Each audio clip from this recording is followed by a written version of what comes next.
अरे पापा, सरकार की तरफ से स्कीम आई है, 500 रुपए मिलेंगे, अंगूठा लगा दो यहाँ पे। अब से आपकी सारी प्रॉपर्टी मेरी होगी पापा। आजा मेरा मंडा।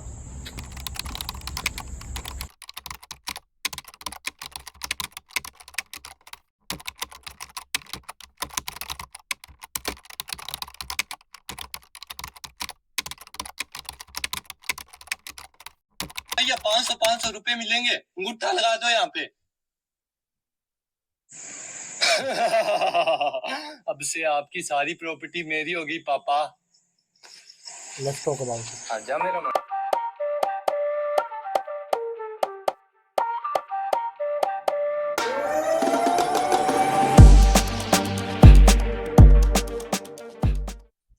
Hello everyone, I Muhammad Sultan. I welcome you all on my YouTube channel Legal Judicium. This is a reel series wherein I discuss a law in the context of a reel. एक reel के context में हम law को समझते हैं, इसलिए मैंने इस प्लेलिस्ट का नाम रखा है रीलो। आज हम जिस रील की बात करने वाले हैं, जैसा आपने देखा, उस व्यक्ति जो पिता है उस लड़के का, उसने क्या करा, उससे साइन करवा लिया और उसके पिताजी को पता ही नहीं है वो किस प्रकृति के दस्तावेज था। तो इसी कंटेक्स्ट में आज हम डॉक्ट्रिन की बात कर रहे हैं, नॉन एस्ट फैक्टम। तो नॉन एस्ट फैक्टम एक ऐसा कॉन्ट्रैक्ट लॉ में डिफेंस होता है जहां पे एक व्यक्ति के खिलाफ कोई दस्तावेज, कोई डीड, कोई कॉन्ट्रैक्ट एग्जीक्यूट कराया जाता है जो उसने साइन करा है। तो वो ये डिफेंस ले सकता है कि जो मैंने डॉक्यूमेंट साइन करा था, जो मैंने डीड साइन करी थी, जो दस्तावेज मेरे खिलाफ एनफोर्स कराया जा रहा है, वो मैंने ये सोच के साइन करा है जो मुझे बताया गया था।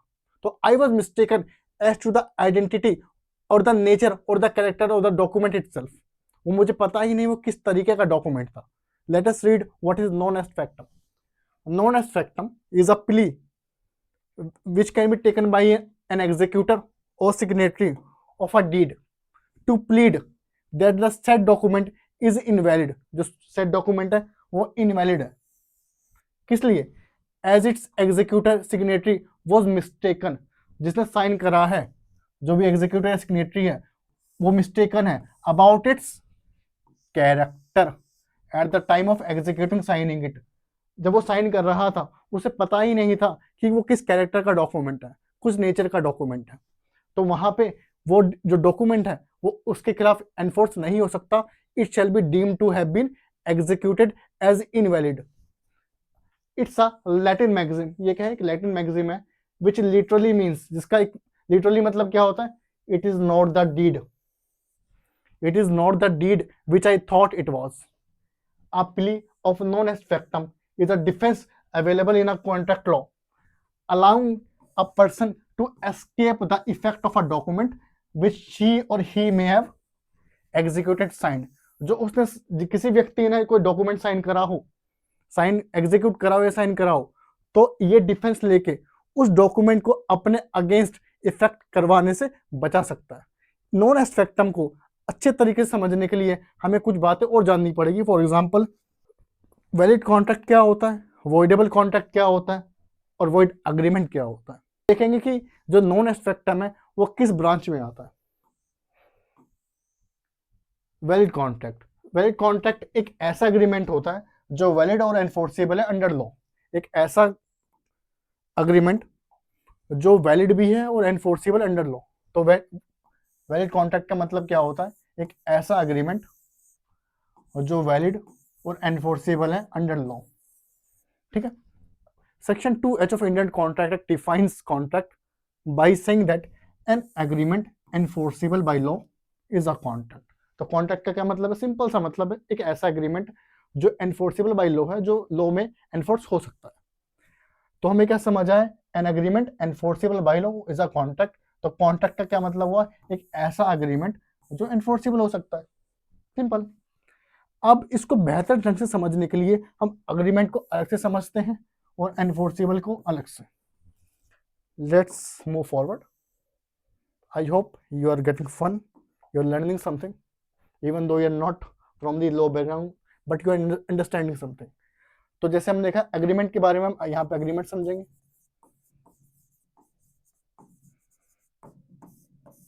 और यहाँ पे हम एनफोर्सिबल के बारे में समझेंगे।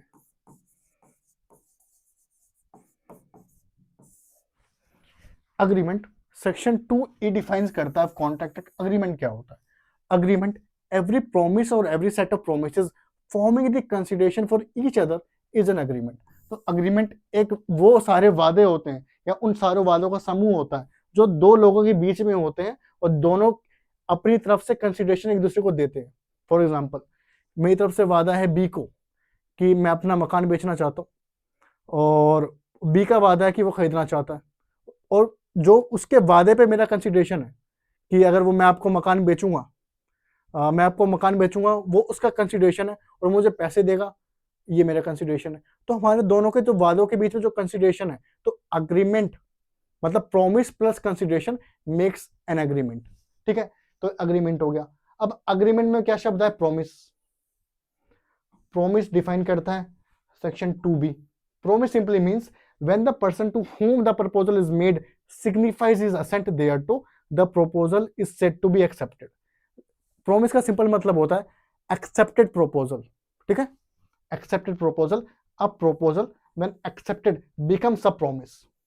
तो प्रॉमिस या वादे का मतलब होता है अगर कोई किसी को प्रपोजल देता है, किसी कॉन्ट्रेक्चुअल प्रपोजल, वो एक्सेप्ट हो जाता है तो that moment offer becomes promise. ठीक है, अब प्रॉमिस में एक शब्द जब ये जो वादा जब वादा कब बनता है? जब कोई ऑफर एक्सेप्ट हो जाता है। तो जब ये वादा एक्सेप्ट हो जाता है तो दो पार्टीज क्रिएट होती है, प्रोमिसर और प्रोमिसी। सेक्शन 2C बताता है the person who making the proposal is called the promisor. जिसने प्रपोजल दिया था, जिसने ऑफर दिया था, वो प्रोमिसर कराएगा, और जिसने and the person accepting the proposal is called the promisee. Very simple. अब हमें क्या समझ आया सब चीजों को पढ़ के कि कॉन्ट्रैक्ट क्या होता है? Contract is nothing but an accepted promise. So this was all about agreement. Let us get into the enforceable conditions. What enforceable conditions make an agreement a contract? तो enforceable conditions के लिए section 10 of Indian Contract में बताता है all agreements are contracts. सारे agreement contract बन जाते हैं कब? If अगर they are made by the free consent, तो पहली चीज क्या होनी चाहिए? free consent होनी चाहिए agreement में, और parties competent to contract। तो पहली फ्री कंसेंट और दूसरी जो पार्टीज है उस अग्रीमेंट में वो they should be competent under the law. तीसरी चीज for a lawful consideration. Fourth with a lawful object and are not hereby expressly declared to be void. वो एक्सप्रेसली डिक्लेयर वॉइड नहीं होने चाहिए। सेक्शन 23 to 30 कुछ expressly void agreements की बात करते हैं। तो 5 चीजें होनी चाहिए जो अग्रीमेंट को कॉन्ट्रैक्ट बनाती है। तो 5 चीजें कौन कौन सी होगी? Repeat after me. Free consent, parties competent to contract, lawful consideration, lawful object and not hereby expressly declared to be void. तो 5 चीजें एक एग्रीमेंट को कॉन्ट्रैक्ट बनाती है। तो it was all about valid contract. Let us move forward to the voidable contract. Voidable contract क्या होता है? Section 2J of Indian contract act defines voidable contract. ये ध्यान से समझना, क्योंकि नॉन एज फैक्टम और एक फ्रॉडुलेंट ट्रांजैक्शन में या फ्रॉडुलेंट कॉन्ट्रैक्ट में क्या फर्क होता है हम समझने वाले। An agreement which is enforceable by law at the option of one और मोर पार्टीज। तो एक वॉइडेबल कॉन्ट्रैक्ट एक ऐसा अग्रीमेंट होता है जो एनफोर्सेबल तो है एक वैलिड कॉन्ट्रैक्ट की तरह, लेकिन फर्क यहाँ पे है कि ये एनफोर्सेबल होता है at the option of one or more of the parties thereto, but not at the option of the other or others is a voidable contract. तो वैलिड कॉन्ट्रैक्ट और वॉइडेबल कॉन्ट्रैक्ट में क्या फर्क है कि वैलिड कॉन्ट्रैक्ट दोनों parties enforce करा सकते हैं एक दूसरे के अगेंस्ट, लेकिन वॉइडेबल कॉन्ट्रैक्ट दोनों पार्टीज नहीं, एक पार्टी दूसरे पार्टी के अगेंस्ट एनफोर्स करा सकती है। अब सवाल उठता है कि कौन सी पार्टी किसके अगेंस्ट एनफोर्स नहीं करा सकती और कौन सी पार्टी किसके अगेंस्ट एनफोर्स करा सकती है।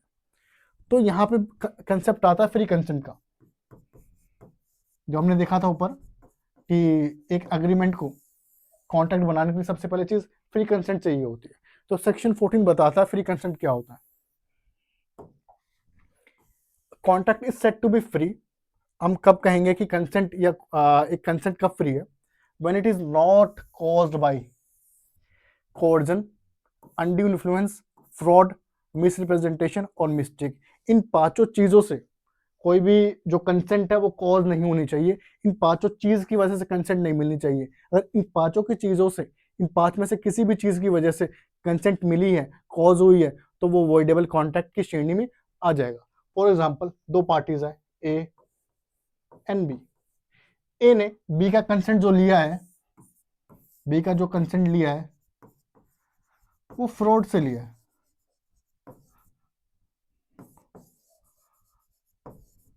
फ्रॉड से लिया है। तो यहाँ पे ये जो कॉन्ट्रैक्ट होगा वो वॉइडेबल होगा। अब जो मैं कहता कि कौन सी पार्टी एग्जीक्यूट करा सकती है, तो जाहिर सी बात है जिसने दूसरे का कंसेंट इन पांचों में से किसी वजह से लिया है, तो वो पार्टी एग्जीक्यूट नहीं करा सकते। लेकिन जिसका कंसेंट लिया गया उसके ऊपर आप एक डिस्क्रिप्शन है, उसके ऊपर एक राइट है कि या तो वो उस कॉन्ट्रैक्ट को एग्जीक्यूट करा ले या उस कॉन्ट्रैक्ट को कोर्ट में जाके इनवैलिड या वॉइड डिक्लेयर करवा दे। ठीक है, तो this was all about voidable contract. तो ये कंटेक्स्ट जरूरी है, क्योंकि अभी नॉन एस्ट फैक्टम वर्सेस हम fraudulent misrepresentation as to the content of document की जब बात करेंगे तो ये हमारे पास काम आने वाला है। Let's move forward. अब बात करते हैं वॉइड एग्रीमेंट में। वॉइड एग्रीमेंट बहुत सिंपल है। Void agreement means N agreement not enforceable by law. तो जब अग्रीमेंट अपनी अग्रीमेंट की स्टेज से आगे बढ़ता ही नहीं है, एनफोर्सेबल होता ही नहीं, तो अग्रीमेंट वॉइड एग्रीमेंट बन जाता है। लेकिन जब अग्रीमेंट अपनी एक स्टेज आगे बढ़ जाता है, एनफोर्सेबल बाय लॉ हो जाता है, तो वो कॉन्ट्रैक्ट बन जाता है। तो सेक्शन 2G बताता है an agreement not enforceable by law is said to be void. बहुत सिंपल सी बात है। अब हमारे let's come again to the non est factum. ये कैसे आया ओरिजिन में? द कॉमन लॉ से आया। The common law defence of non est factum to actions on specialities in its origin was available where an illiterate person to whom the contents of a deed had been wrongly read executed it under a mistake as to the nature and he could say that it was not his deed at all। तो जब common law से आया, जब इतिहास में कुछ ऐसे illiterate person हुए जिनको वो डॉक्यूमेंट का नेचर कुछ और बताया गया और साइन करवा ली गए, जैसा हमारे मीम में देखा, तो वहां पे वो नॉन एस्ट फैक्टम का प्ले ले सकता था। अब यही चीज नॉन एस्ट फैक्टम हमारे मॉडर्न लॉ में भी आ चुकी है। सिर्फ दो मॉडिफिकेशंस हो चुके। पहली कि पहले ये नेचर और नेचर एंड कंटेंट दोनों पे लगता था। नेचर और कंटेंट का मैं फर्क बता देता हूँ। फॉर एग्जांपल, यदि कोई डॉक्यूमेंट है, मैं इसको, ये डॉक्यूमेंट एक्स नेचर का है या सेल डीड है, मैं इसको साइन करवाता हूँ ये कह के ये गिफ्ट है, तो ये हो गया नेचर, नेचर और कैरेक्टर ऑफ डॉक्यूमेंट। दूसरी तरफ इसमें कुछ टर्म्स लिखे होंगे, मैं कह तो रहा हूँ सही कि ये सेल डीड है, पर मैं इसके टर्म्स को सही नहीं बता रहा हूँ। फॉर एग्जांपल सेल डीड में लिखा हुआ है फॉर एग्जांपल एक्स अमाउंट लिखा हुआ है, और मैं कह रहा हूँ यह तो सेल डीड पर इसमें वाई अमाउंट लिखा हुआ है, वो जो वाई अमाउंट ज्यादा बता रहा हूँ कम लिखे हुए से, तो वहां पे उस केस में ये सेल जो मिस्टेक है वहां पे नेचर और कैरेक्टर की नहीं होगी, वहां पे कंटेंट्स की होगी मिस्टेक। तो फर्क क्या है? पहले ये दोनों चीज के ऊपर नॉन एस्ट फैक्टम लगता था, लेकिन अब सिर्फ इस वाले पे लगता है नॉन एस्ट फैक्टम। और जहां पे कंटेंट का फ्रॉड है, कंटेंट का है, तो वहां पे नॉन एस्ट फैक्टम नहीं लगता है। ये केस आ जाता है वॉइडेबल में, वॉइडेबल कॉन्ट्रैक्ट में, क्योंकि ये केस फ्रॉड का मानते हैं हम। फ्रॉड का केस होता है सेक्शन 19 इस ऐसे डॉक्यूमेंट को वॉइडेबल बनाता है, वॉइड नहीं बनाता। नॉन एस्ट फैक्टम वॉइड अग्रीमेंट की श्रेणी में आता है, लेकिन जब कंटेंट की बात होगी तो वो वॉइडेबल कॉन्ट्रैक्ट में आएगा। ठीक है, तो for this the supreme court in the case of Ningawwa versus Byrappa 1968 in relation to fraud, in relation to non-est factum, it was held that there is a difference between fraudulent misrepresentation as to the character of the document और दूसरी तरफ fraudulent misrepresentation as to the content thereof। तो content के mistake पे और उस document के nature के मिस्टेक पे अलग अलग इफेक्ट होते हैं। It was held that the defense was available only if the mistake was as to the very nature or character of the transaction. The legal position will be different if there is a fraudulent misrepresentation, not merely as to the content of the document but as to its character. तो non एस्पेक्टम character पे लगता है. आगे, the authorities make a clear distinction between fraudulent misrepresentation as to the character of the document and fraudulent misrepresentation as to the contents thereof. With reference to the former, जो पहले वाला है, it has been held that the transaction is void. जो पहले वाला है मतलब जहाँ पे mistake as to the character or the nature of the document itself, तो वहाँ पे वो क्या हो जाएगा, transaction void हो जाएगी. लेकिन जहाँ पे जो mistake है वो contents है, while in the case of the letter जो mistake जो है वो content की mistake है, तो वहां पे वो ट्रांजैक्शन को वॉइडेबल बनाएगा क्योंकि ये फ्रॉड के केस में आएगा. So it was all about non est factum. तो हमारे केस में जिस लड़के ने अपने पिताजी से साइन करवाया था, it is a case of non est factum, क्योंकि वहां पे उसने कुछ और बताया कि स्कीम है, बट स्कीम नहीं थी. It was it might have been a gift deed. ठीक है, तो I hope you like the video. Thank you. Comment, subscribe. See you in next video.